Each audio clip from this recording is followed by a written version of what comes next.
the iconic score to The Good, the Bad and the Ugly. This is the sound of the American West, at least filtered through the ears of an Italian, specifically, composer Ennio Morricone. He was a giant in the world of film scores who wrote the music for more than 500 movies. Morricone died Monday in Rome at the age of 91. The Italian Cultural Ministry confirmed his death in a statement that called him a musician of refined skill, who with his melody has been able to excite and make the whole world dream. When Morricone wrote a score for a Western, he used sneaky tricks to make those evocative sounds, like whistles, animal calls, creaks, gunshots and groans. And his most famous sound. I used a coyote howl, ah. That is the theme of the film, Morricone told NPR in 2014. Morricone worked closely with directors to create a new kind of score. Dialogue was often minimal, instead, the soundtrack did the talking. Historian Christopher Frayling wrote a book about the Italian Westerns.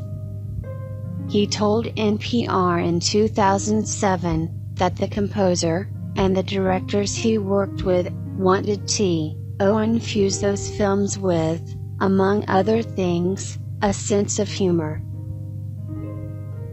They wanted something that was much more hip, much more related to pop, Frayling said. Oh, it's Italian folk instruments plus rock music of the mid-1960s, and it was an astonishingly raucous, noisy sound.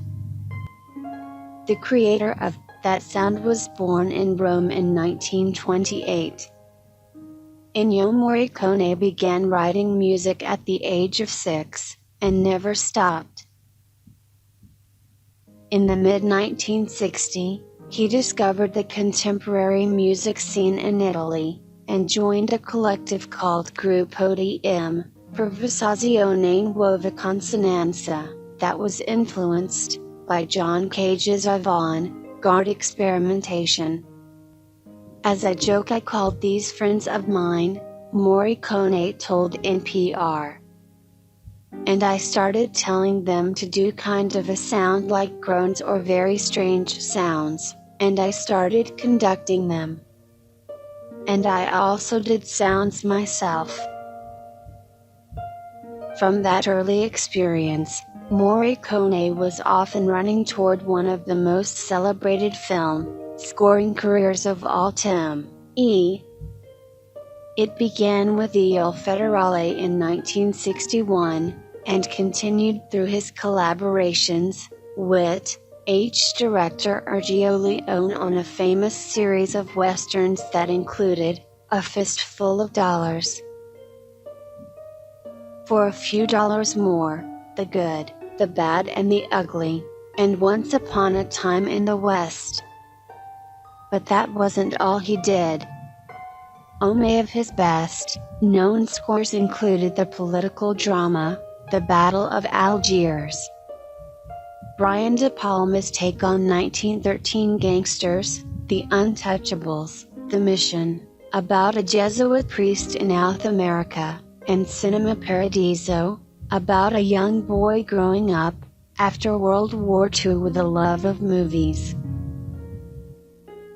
Frayling had a chance to meet the choir master, who worked on another Morricone film, Z, and ask what words the choir was actually singing. He said, I cannot remember, Frayling recounted. They're just sounds, you know, and the human voice is used as another musical instrument. But while the words might have been imprecise, the maestro's hands still guided every aspect of the production. Many film composers write the music, and then hand the score off to someone else to orchestrate. But Morricone insisted on being part of each step in the process.